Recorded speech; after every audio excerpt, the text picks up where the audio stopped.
मित्रों नमस्कार, मैं मुकेश उदैनिया आप सभी का आपके अपने चैनल सीधे बोल में स्वागत करता हूं और आप सभी को नमस्कार भी करता हूं।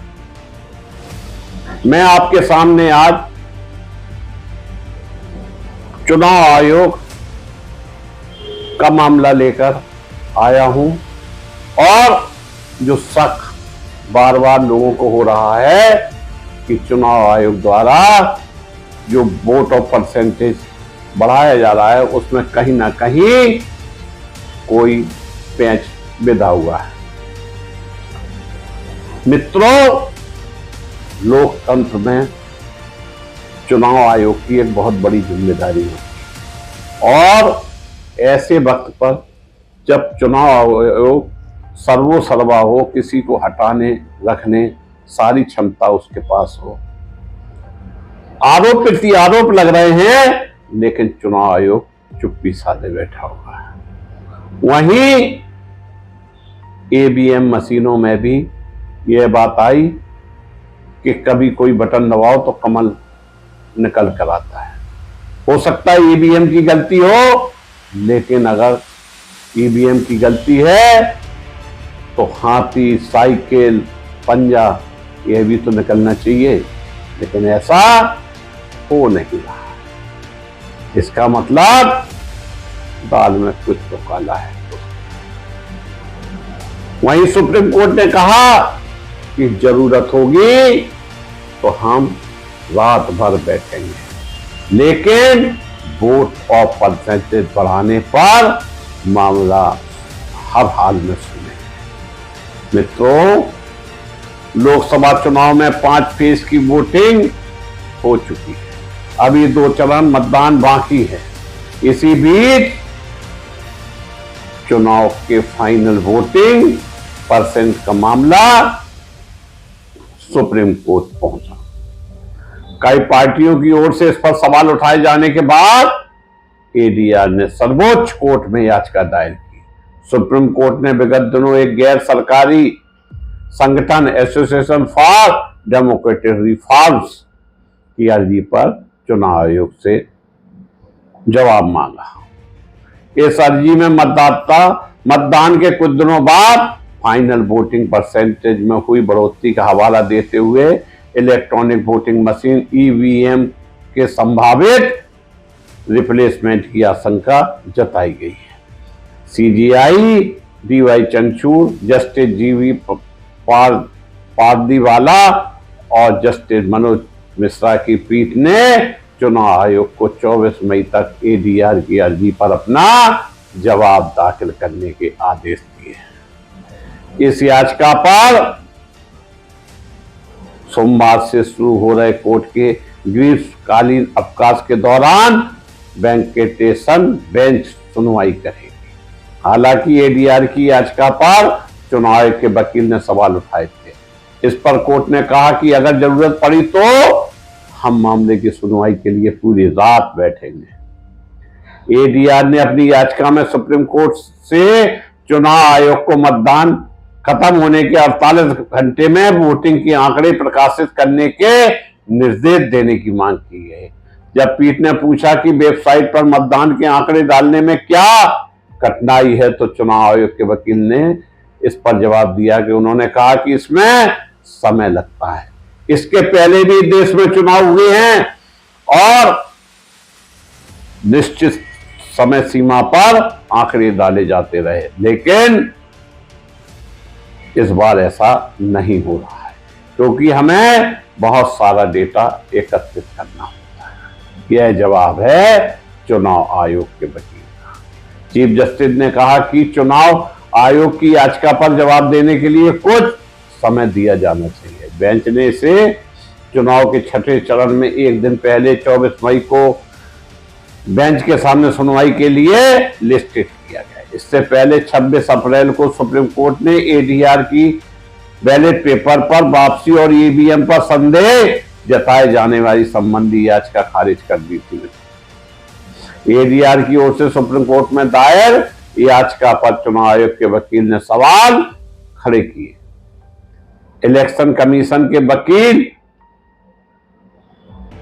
और वरिष्ठ अधिवक्ता मनिंदर सिंह ने इस बात पर जोर दिया कि आयोग के सीनियर अधिकारियों ने पिछली बार दाखिल याचिका पर एनजीओ के वकील प्रशांत भूषण की ओर से व्यक्त की गए हर संदेह का जवाब दिया था। उस याचिका में चुनाव प्रक्रिया की निष्पक्षता पर संदेह व्यक्त किया गया था। बैलेट पेपर से वोटिंग की अपील की गई थी। निर्वाचन आयोग की ओर से पेश वरिष्ठ वकील मनिंदर सिंह ने कहा कि NGO association for democratic reforms ADR ने याचिका में बिल्कुल गलत आरोप लगाए।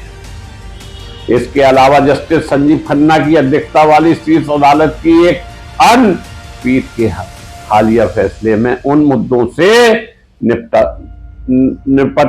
निपटाया गया है जो वर्तमान मामले का भी हिस्सा है। दोस्तों, जस्टिस संजीव खन्ना और जस्टिस दिवाकर दत्ता की पीठ ने चुनाव आयोग के अधिकारियों के साथ कई बार बातचीत के बाद 26 अप्रैल को बैलेट पेपर को फिर से अपनाने और वीवीपैट के साथ ईवीएम से हुई वोटिंग के 100% मिलान की याचिका खारिज कर दी थी। सुप्रीम कोर्ट ने सुनवाई के दौरान स्पष्ट कहा था कि ईवीएम भरोसेमंद है और अब एडीआर की नई याचिका पर चुनाव आयोग के वकील मनिंदर सिंह ने कहा, सिर्फ इसलिए प्रशांत भूषण को आवेदन के जरिए कोर्ट में कुछ भी लाने का मन है, वह भी 2019 से लंबित याचिका में अदालत को इस पर विचार नहीं करना चाहिए। यह चुनाव प्रक्रिया को बाधित करने के प्रयास हैं, जिसके 4 फेज पूरे हो चुके, 5वां फेज भी पूरा हो चुका है। प्रशांत भूषण ने इस दलील का विरोध करते हुए कहा कि मतदाता वोटिंग डेटा से संबंधित मुद्दा पिछली याचिका का हिस्सा नहीं था। सीजीआई की अगुवाई वाली पीठ ने प्रशांत भूषण की तरहीज दिए जाने के आरोप पर आपत्ति जताई और कहा, यह गलत आरोप है। अगर हमें लगता है कि किसी मुद्दे पर न्यायालय के ध्यान और हस्तक्षेप की आवश्यकता है तो हम ऐसा करेंगे, चाहे कोई भी इसे कोर्ट के समक्ष लाए। अगर जरूरत पड़ी तो हम मामले की सुनवाई के लिए पूरी रात भी बैठेंगे। वास्तव में पीठ ने निर्धारित कार्य समय समाप्त होने के कुछ घंटे बाद एडीआर की याचिका पर सुनवाई की। 26 अप्रैल को जस्टिस खन्ना और जस्टिस दत्ता की बेंच ने कहा था, हमारे विचार से ईवीएम सरल, सुरक्षित और यूजर के अनुकूल है। वोटर क्रेडिट उनके प्रतिनिधि और चुनाव आयोग के अधिकारी ईवीएम सिस्टम की बारीकियों से अवगत है। वीवीपैट सिस्टम को शामिल करने से वोट सत्यापन के सिद्धांत मजबूत होता है। इससे चुनाव प्रक्रिया की समग्र जवाबदेही बढ़ जाती है। मित्रों, जस्टिस खन्ना और जस्टिस दत्ता ने फॉर्म 17C के तहत वोटिंग परसेंटेज की काउंटिंग और प्रकाशन की प्रक्रिया का भी विवरण दिया था। कांग्रेस, टीएमसी, सीपीएम की ओर से चुनाव आयोग को लिखे गए पत्र के तुरंत बाद एडीआर ने एक आवेदन के साथ सुप्रीम कोर्ट में रुख किया था।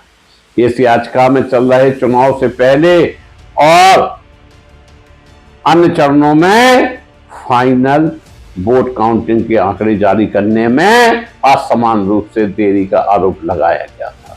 एडीआर ने आरोप लगाया कि 19 अप्रैल को हुई वोटिंग के फाइनल आंकड़े 30 अप्रैल को प्रकाशित किए गए। 26 अप्रैल को दूसरे चरण के लिए मतदान हुआ, उसके फाइनल आंकड़े 30 अप्रैल को प्रकाशित किए गए।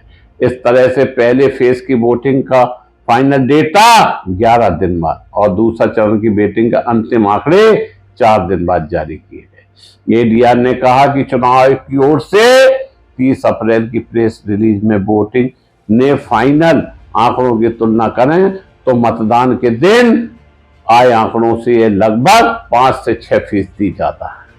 यही 5-6% को लेकर बार बार सवाल उठ रहे हैं और इस पर वार्ताएं भी चल रही हैं, लेकिन चुनाव आयोग की तरफ से अभी तक कोई भी ऐसा जवाब नहीं आया जिससे विपक्ष संतुष्ट हो सके। फाइनल वोटिंग के आंकड़ों को जारी करने में अत्यधिक देरी फिर 30 अप्रैल को जारी चुनाव आयोग के असमान रूप से 5% से ज्यादा का अंतर सवाल खड़े करता है। एडीआर ने सुप्रीम कोर्ट से अपील करते हुए कहा कि इन आशंकाओं को दूर किया जाना चाहिए। मतदाताओं का विश्वास बनाए रखने के लिए आवश्यक है कि चुनाव आयोग को निर्देश दिया जाए कि वह अपनी वेबसाइट पर सभी मतदान केंद्रों के फॉर्म 17C भाग के रिकॉर्ड किए गए मतदाताओं का लेखा जोखा स्कैन की हुई कापियों में प्रदर्शित करें।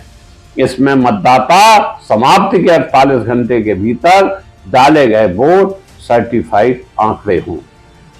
मित्रों, चुनाव आयोग पर अगर सवाल उठ रहे हैं और विपक्षी दल इस बात को उठा रहा है तो निश्चित रूप से यह एक देश के लिए गंभीर समस्या है। देश आपका है। देश में गणतंत्र को सुरक्षित रखना और 5 साल में एक बार मत होता है। अगर इस तरह के आरोप प्रत्यारोप लग रहे हैं तो निश्चित रूप से चुनाव आयोग को अपनी बात सामने रखना चाहिए ताकि विपक्ष उससे संतुष्ट हो सके। मैं मुकेश सुधैनिया पुनः आपको नमस्ते करके अपनी बात समाप्त करता हूं। धन्यवाद।